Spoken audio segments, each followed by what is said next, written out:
Assalamualaikum warahmatullahi wabarakatuh.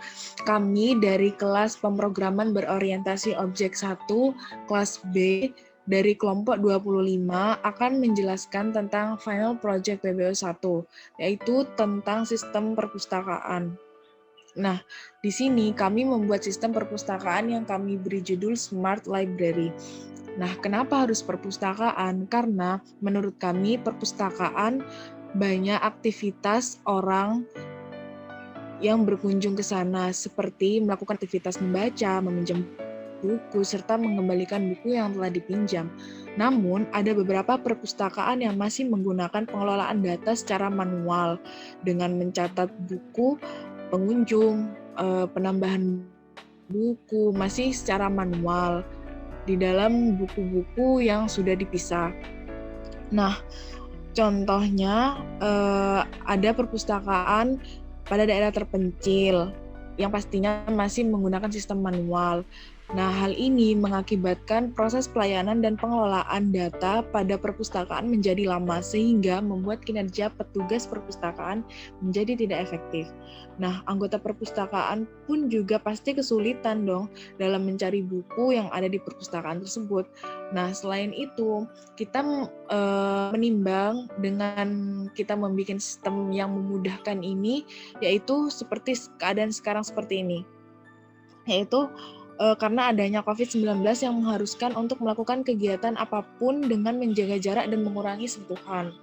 Nah, oleh karena itu, dibuatlah sebuah aplikasi atau sistem pelayanan dari aktivitas atau kegiatan dan pengelolaan data perpustakaan dengan sebuah sistem informasi perpustakaan yang bertujuan untuk mempermudah petugas perpustakaan dalam mengelola data perpustakaan, juga mempermudah pengunjung perpustakaan dalam memperoleh informasi atau melakukan aktivitas di perpustakaan tersebut. Oke, untuk yang selanjutnya, saya akan menjelaskan tentang kode yang telah kita buat sebelumnya. Ini merupakan kode yang telah kita buat sebelumnya. Kode ini memiliki 3 buah kelas seperti yang telah dijelaskan tadi, yaitu berupa user yang sebagai parent, lalu admin, setelah itu ada yang terakhir kelas mahasiswa yang nantinya akan dijelaskan oleh Marsha. Nah, yang pertama ada kelas admin. Admin ini sebuah child dari user. Nah, admin ini memiliki 2 buah atribut berupa username dan password yang ditujukan atau yang diperuntukkan untuk login. Lalu, admin ini dapat melakukan penambahan buku, pengubahan buku, melihat rekatan pengunjung, ada berapa pengunjung yang telah mengakses sistem ini, dan ada berapa banyak pengunjung yang telah melakukan peminjaman. Lalu yang terakhir adalah cari buku. Nah, di sini ada kelas mahasiswa yang merupakan child dari parent user yang di dalamnya ada atribut ID mahasiswa, nama lengkap, username, email, password, buku pinjam ID, buku pinjam judul, buku pinjam penulis, dan buku pinjam lokasi. Nah, data-data ini akan otomatis muncul ketika si mahasiswa ini melakukan aktivitas di perpustakaan tersebut. Lalu di sini ada metode bernama cari buku, lalu ada pinjam buku, lalu ada metode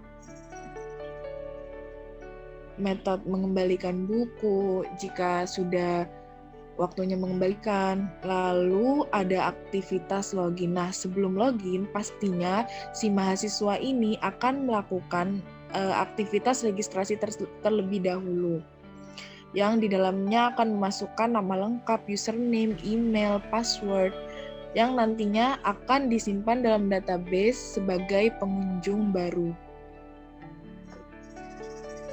Oke, untuk selanjutnya seperti yang telah dijelaskan oleh Marsha tadi, mahasiswa dapat melakukan registrasi. Nah, setelah itu mahasiswa dan admin dapat melakukan login. Nah, untuk lebih jelasnya kita akan mendemonstrasikan sistem Smart Library ini. Oke, untuk yang pertama kita akan melakukan login sebagai admin.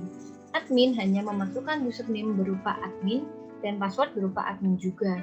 Di sini akan muncul berupa pilihan yaitu tambahkan buku, ubah buku, cari buku, melihat rekaman pengunjung, dan logout. Untuk yang pertama, kita dapat melakukan penambahan buku. Untuk yang pertama, kita menginputkan judul buku baru, contohnya adalah riset operasi.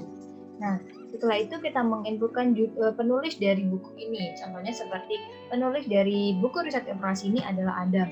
Nah, setelah itu kita menginputkan lokasi buku baru. Admin atau petugas perpustakaan pasti tahu buku ini tergolong buku apa.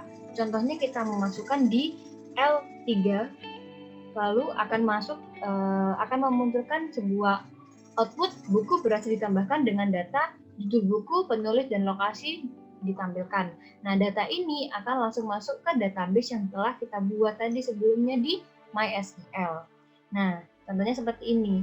Dia memiliki ID buku 9 dengan judul riset operasi dan penulis Adam, serta lokasinya berada di L3. Nah, untuk selanjutnya, ketika ternyata kita salah menginputkan penulisnya, lalu kita dapat mengubah data buku tersebut. Kita tinggal menginputkan angka 2 dan kita tinggal menginputkan judul buku apa yang ingin dirubah. Judulnya riset operasi. Nah, apa yang akan kita ubah? Ternyata yang akan kita ubah adalah penulis. Nah, kita tinggal menginputkan penulis baru yang sebenarnya. Contohnya penulisnya adalah Herman. Nah, data buku ini berhasil diubah dan di database secara otomatis juga akan berubah juga. Nah, seperti ini riset operasi yang tadinya memiliki penulis Adam, dia akan berubah menjadi Herman. Untuk selanjutnya adalah mencari buku. Jika kita tinggal menginputkan angka 3 dan secara otomatis akan memunculkan pilihan-pilihan selanjutnya ingin mencari buku berdasarkan ID, judul, atau lokasi. Seumpama kita ingin mencari buku berdasarkan ID dulu. Ternyata ID buku yang ingin kita cari adalah ID dengan buku yang memiliki ID 3. Nah, ternyata buku yang memiliki ID 3 adalah Business Management dengan penulisnya Rino dan lokasi bukunya ada di B5. Nah, untuk selanjutnya, sistem ini dapat melihat rekaman pengunjung, siapa saja pengunjung yang telah menggunakan atau mengakses sistem ini. Kita tinggal menginputkan angka 4 dan secara otomatis akan memunculkan siapa saja yang telah mengakses di sistem ini. Nah, setelah itu ketika kita telah melakukan semua aktivitas ini, kita dapat melakukan logout dan secara langsung akan masuk ke tampilan awal. Untuk yang selanjutnya, registrasi dengan mahasiswa akan dijelaskan oleh Marsha. Nah, untuk aktivitas selanjutnya adalah aktivitas registrasi untuk user mahasiswa. Nah, yang pertama, contoh masukkan nama lengkap seperti Pascal Trisnaldi dengan username Pascal123 dengan email pascal123@gmail.com, lalu dengan password pascal123,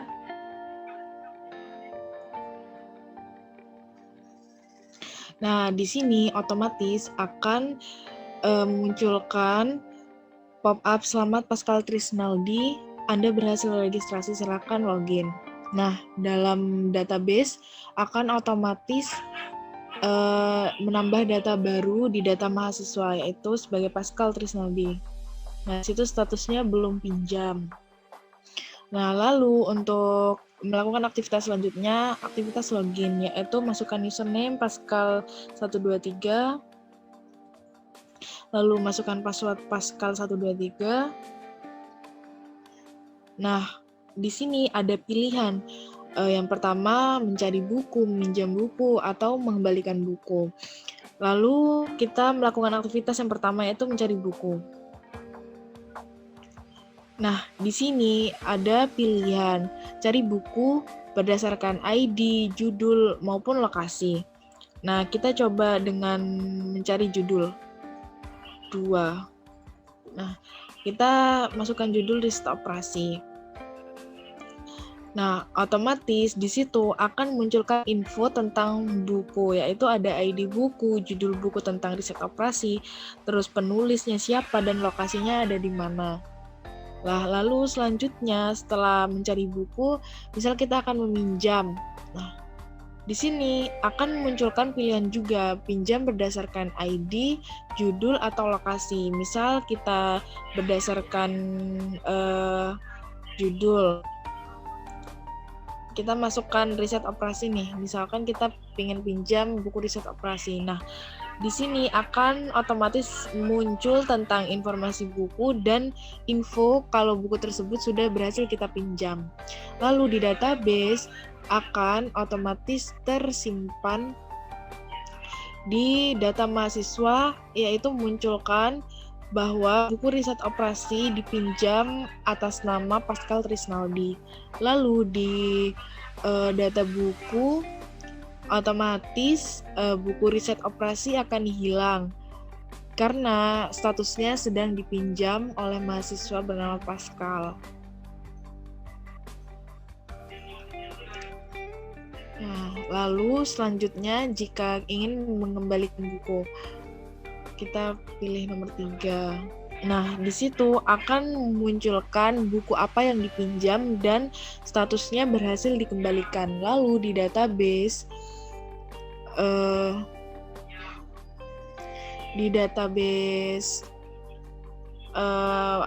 data mahasiswa, buku yang dipinjam itu sudah tidak ada.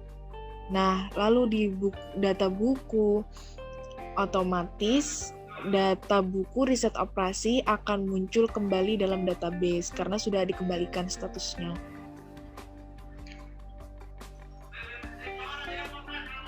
Lalu untuk selanjutnya, jika semua sudah dicoba, kita melakukan logout. Nah, setelah kita klik logout, akan munculkan kembali pilihan login, registrasi, dan exit.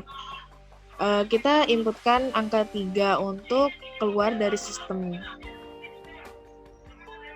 Nah, di situ akan munculkan selamat datang kembali dan otomatis mahasiswa tersebut keluar dari sistem tersebut.